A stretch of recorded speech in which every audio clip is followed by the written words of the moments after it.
Good morning and welcome to Legal Access. Each and every Thursday at this time we get together to give you access to different aspects of the law. Today we're going to be talking about family law. That includes divorce, separation, custody, and on the more positive side, adoption as well. So if you have any questions about any of those topics, make sure you give us a call here today. The phone number's on your screen, 843-848-8080. We'd love to get you on the air here today and answer your questions about family law. Here on the panel today to answer your questions, first of all, from the McGuire Law Firm is Brittany Jones. Hey Dave, how are you today? Doing good today. Good. And to you, and you just expanded your family, so this is a good topic for you here today. That's true. Maybe I'll pick up some good info. And to your left, want to welcome back Stephanie Vaught-Little. And Stephanie, we appreciate you being here today. Now tell us a little bit about what firm are you with and what else do you guys work on besides family law? My practice is in North Myrtle Beach. It's my law office, Stephanie Vaught-Little. We do a lot of family law, but other than that, we do estate planning, criminal defense, personal injury, a little bit of everything, probate. Yeah, I know that estate planning goes hand in hand with a lot of family law quite often, I'm sure. It does. I think a lot of those end up overlapping a good bit. So oh yes, we have a lot that are like, I need to change my will. Yeah, I'm sure you do. Right, yeah. Yeah. I guess go ahead and starting with that since you laid into it. I mean, if you're in the midst of a divorce and you have your spouse as being your sole beneficiary and do you need to change your will, or after you die does your soon-to-be ex-spouse still get everything? You should always change your will to make sure, but by operation of law, if you've had a divorce, then the former spouse is not entitled. You would have to change your will again to add them in there if you wanted your ex-spouse to inherit. Now I know that as far as family law is concerned, that like I said, a lot of things have really negative connotations between divorce, custody agreements, and separations. Mediation is something that is mandated now as far as a lot of family law is concerned. Have you found that that's a very positive thing, that it makes things easier as far as the process goes? Oh yes, mediation, most of our cases settle in mediation. It's a wonderful tool to kind of see, you know, what is good about your case, what is bad about your case, and someone can make an informed decision, because when you go to court, you're going to have a judge that doesn't know you, doesn't know your situation, and they're going to try to apply a blanket rule to everyone. At least with mediation, you're kind of in control of the outcome of your case. And I'm going to jump back for just 1 second, because you know we were talking about, do we need to change our wills if we're getting divorced? But divorce is not like a one-day event. It's a long process. So when do people need to think about that? Is that something that they need to go ahead and change their will while that divorce is pending, or? That's a tricky one. Is it? Okay. Yes, sometimes a family court will order that nobody can change beneficiaries or wills or during the pendency of the action. If there's not a court order, I would say, well, you might want to go ahead and change that. Right, yeah. Because it's what, a year that you have to be living separate and apart before a divorce can be finalized? For an uncontested divorce. Now, if you have grounds, you can technically get a divorce in 3 months, but it's never that soon. Right. You know, because you're always fighting about the assets or the children or something else. Right, right. Speaking of mediations and speaking of fighting, that brought up a question with me. I mean, you've got both sides coming in a mediation. In your experience, what is usually the biggest sticking point in people not getting to a final agreement during mediation? Oh my gosh, it could be anything. Anything, probably the thing that you would never expect. Yeah.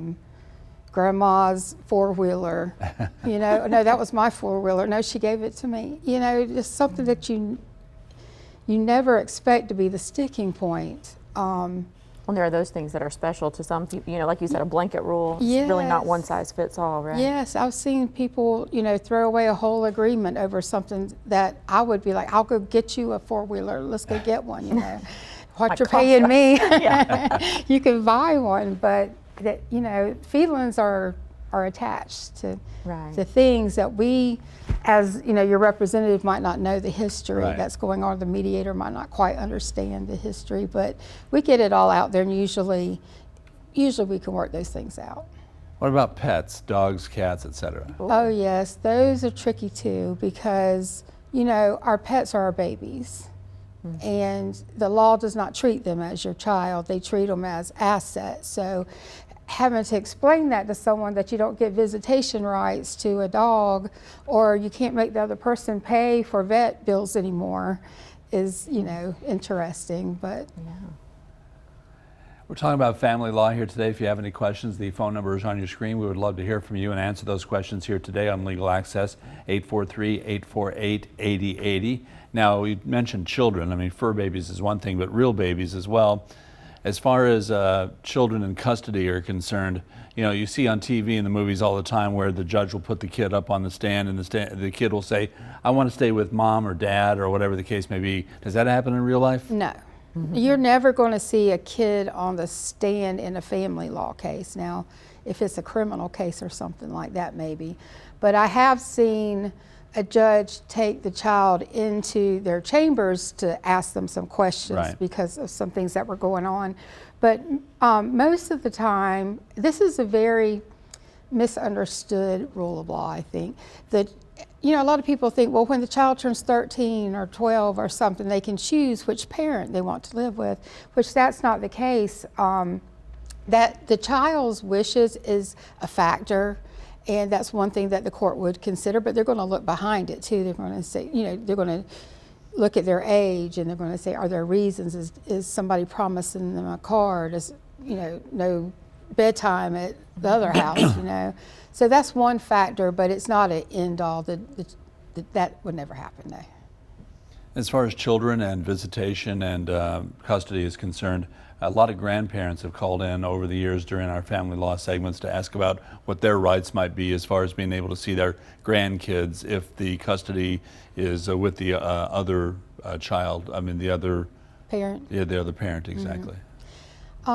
There's really no big grandparent rights in South Carolina. We do have some now that we did not have probably 15 years ago. And that is when there is one parent out of the picture, such as, you know, maybe they're incarcerated or they've passed away, Right. and the parents of that parent, if they had a relationship with the children before and the other parent is unreasonably withholding those children, now that's the way to get visitation. Right. But just generally, if your child is involved in the life and you know, you don't really have a stand to come in and ask for visitation. You just get it through your child. I tell you what, we're going to take a little bit of a break here right now. When we get back in about 90 seconds, we'd love to get you on the air and answer any questions you have about divorce, custody, separation, adoption, family law. That's our topic here today on Legal Access, brought to you by the McGuire Law Firm.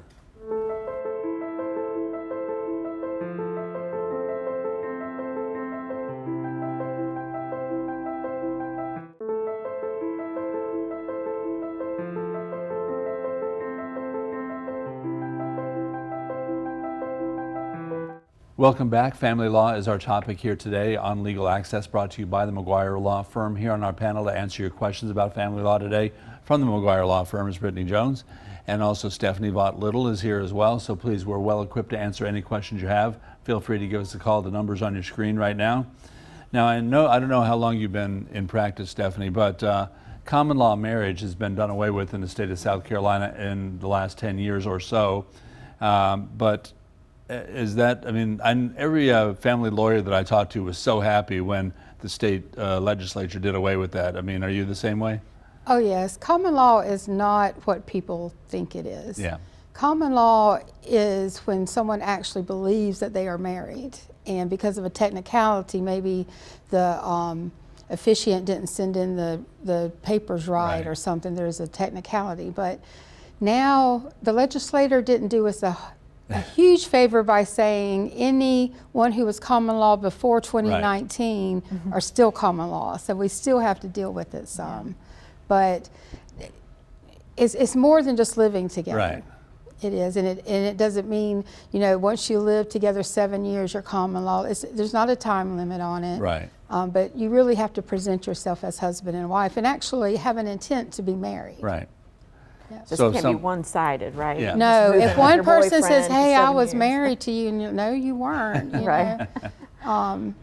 Yeah, so like doing things like filing your taxes together. Right. Or, you know, so that still comes into play. Hopefully, you know, when the years go on, all that will kind of die away and there won't be any common law anymore. All right, Does that come up a lot? 848-8080, that's our phone number here. Sorry about that, Brittany.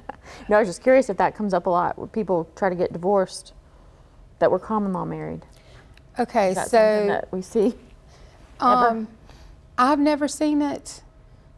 Usually I see it in the probate actions yeah. more when a spouse is trying to prove that they were a spouse to inherit. Right. You know, I was always told there's no common law divorce, so you have to be married to get a divorce. divorce, right. But if you prove you were common law married, then you would get a divorce. Right, right. Right. And I guess you would only maybe need to do that for property, You division of would. property or things like that, or There are- maybe custody situations. Yes. Well, custody you can always go to family court for. Not property. If you're not married, you don't get don't into have entitle- family court. Right. Then you wind up in civil court. Yeah. You know, which is a whole mess too. So, you know, if you're going to buy a house with somebody, get married or don't put your name on it. Or don't put your That's name what I on would it. say. Yeah. Yeah. Sounds like good advice. 843-848-8080 is our phone numbers. We're talking about family law here today. Brian is in Myrtle Beach with us. Hi, Brian. Thanks for hanging in there. What's your question for the panel today? Well, I used a surrogate for my son, and she is married and has no problem with me being listed as the father on the birth certificate. But my understanding is that in South Carolina, since she is married and her person is not listed as a father, since she is married, I can't, without a lawyer, put my name on the birth certificate as the father. And she's not contesting any of that. She would be fine with it. We did go to the county, and the county told us you got to go through the legal procedure. And we paid them. They didn't get the money back. And we paid them and said you have to go through a legal procedure. But it seems like every attorney I've contacted don't want to deal with it. And I don't know, what can I do? I mean, I'd like to have the name put on there. It's not a very difficult process. You have to get a guardian ad litem involved to terminate the rights of the father or the prospective father, the husband, okay? Because in South Carolina, if you're married, there's a presumption that any child born of the marriage is the husband's. So you would, All right, let me add a little bit. She's married to a woman. well, that doesn't matter. Okay. All right. Well, I don't think it does. I mean, gosh, that's a new one as far as the presumption goes. But Wouldn't there be some kind of agreement between, or contract between you and the surrogate of how this would be handled? yeah, you should have had an agreement. Well, we did oral only, and again, she's not contesting it. She has no problem with me being listed as the father, and we share custody verbally. We didn't go through a court or anything, but I just wanted my name on the birth certificate, and I was wondering if you know of an easier way. Then obviously the county says you have to go through the court, which is fine, but I don't know the way.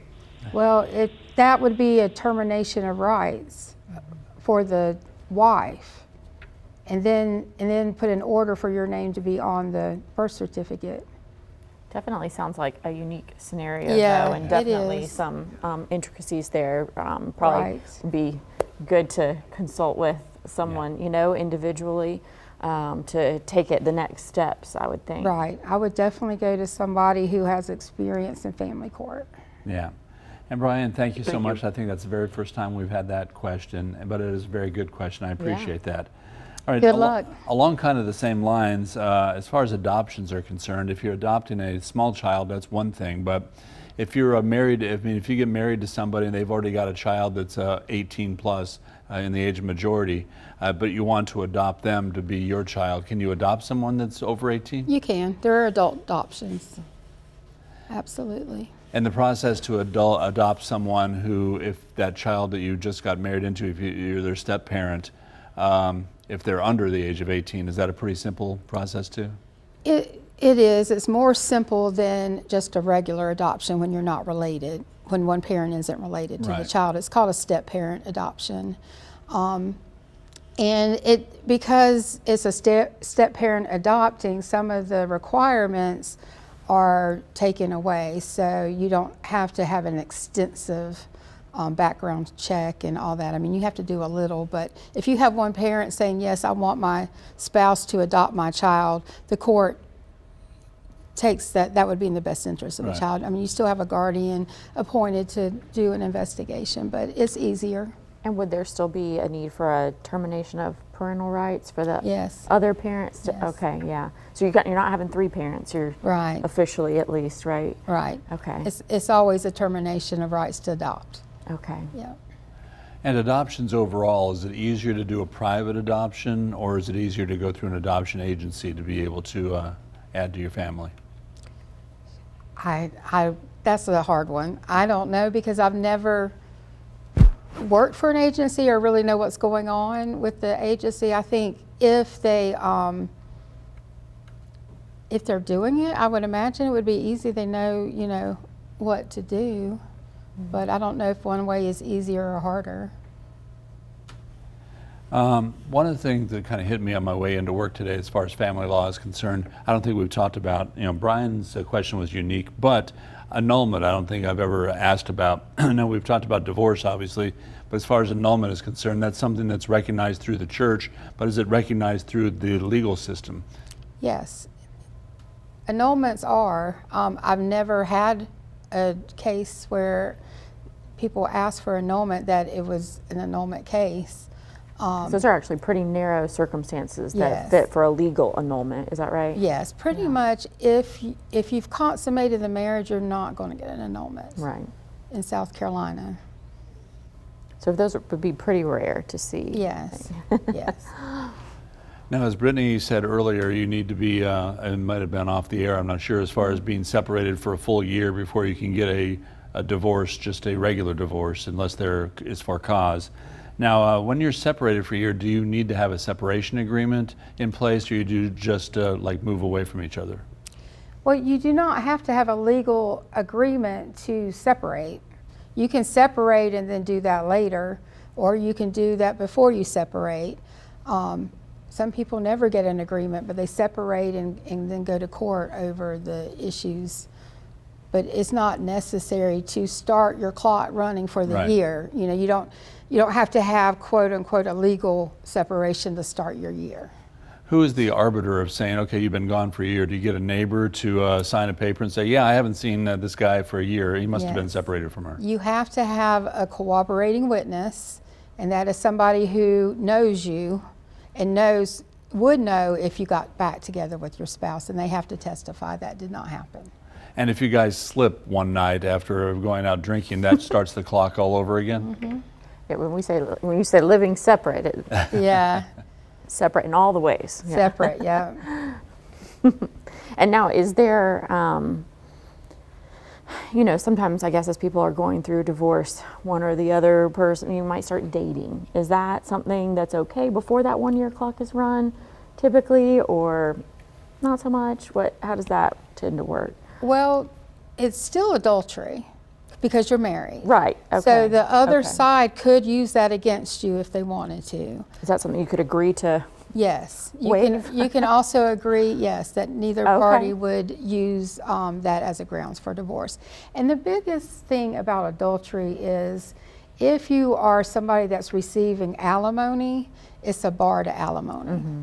So that's when you want to be careful about dating. You still have to prove adultery, which is more than just going to dinner with somebody. But, I would just kind of wait till that year was up to Right. to do Because that. you're married until you're divorced, right? So Yes. legally separated is is that even an official term really in South Carolina? Not really. We have what's called a legal separation. It's called a separate support and maintenance action, which is an action if you're living in separate houses, but you do not have a grounds like adultery or habitual drunkenness or something, that you can go ahead and get into court to have the issues of alimony and equitable distribution and custody decided by a judge. But a lot of times, you know, both people, if they're both on the same page, they feel like when they sign that agreement, they're done, you know, and if you're both agreeing to it, there's not the court doesn't care, Right. you know. Right. Tell you what, we're going to run to another break here real quick. When we come back in about 90 seconds, we'll have just under 10 minutes to get your calls in. If you have any calls about family law, make sure and dial the number on your screen. We'll get you on the air and get those questions answered right here on Legal Access, brought to you by the McGuire Law Firm.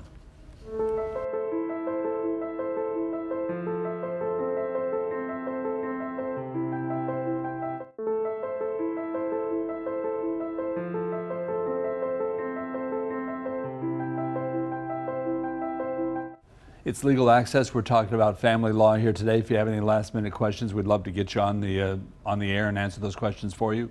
Phone number's on your screen right there, 843-848-8080. We've got Stephanie Vaught Little and Brittany Jones answering our questions here today, so please feel free to give us a call. As far as prenup agreements are concerned, we hear about these all the time on the West Coast and maybe New York, but is that something that's gaining traction in places like South Carolina as well? I think so. I've got a lot more calls for prenups than in the past, and I think it has a lot to do with maybe the retirees that are moving to this area and are marrying for the second or more times, and they've got grown children on both sides, and you want to kind of, I mean, a prenup is not just for divorce, it's also what happens in probate court as well. Right. So if you want your children to inherit some things over your spouse and the spouse is in agreement, you know, that's a good tool for a prenup as well. And really, prenup, I think, is probably a good idea for just about everybody, right? I mean, yes.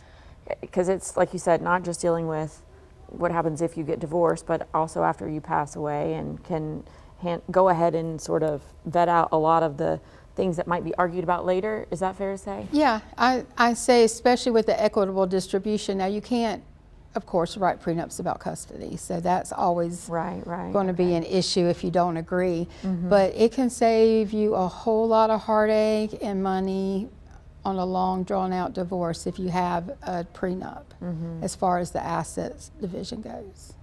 And is a lot of that, you know, just kind of what we came into the marriage with is what we leave, or, you know, is that? Yeah, our standard prenup is what you had when you came in is yours, and then anything that you purchased during the marriage, whose ever name it's in, is theirs, or if you want it to be joint, you put both names on it. And that seems fair, right? I mean, that's how most people live their lives in their marriage. I have a hard time talking, you know, telling some of my clients who have lived like that their whole marriage that no, that's not yours, that's his too, even if it is just in your name, because you know, you put money, you put income in there from your employer or something like that, and no, that's his is his and this is mine. No, that's not how it works in court. So if you want to live your life like that, I would encourage a prenup. Because the assumption is about property is that it's even split. Is that 50-50? Yeah. If you purchased it during the marriage. Now, if you inherited it, that's different. Right. Tell you, we're going to have to wrap things up here today. We appreciate you watching as we've been talking about family law here on Legal Access, brought to you by the McGuire Law Firm. If you have any questions we weren't able to answer for you, you can email us off the air. Our email address is legalaccess@WMBFnews.com. We'll be happy to answer those questions for you off the air. Next week, we're going to be talking about workers' compensation. Thanks for watching here today, Legal Access. You may wish to consult a lawyer to obtain case-specific legal advice. Information regarding lawyers can be located online or by contacting the South Carolina Bar Lawyer Referral Service, toll-free at 1-800-868-2284. If you are currently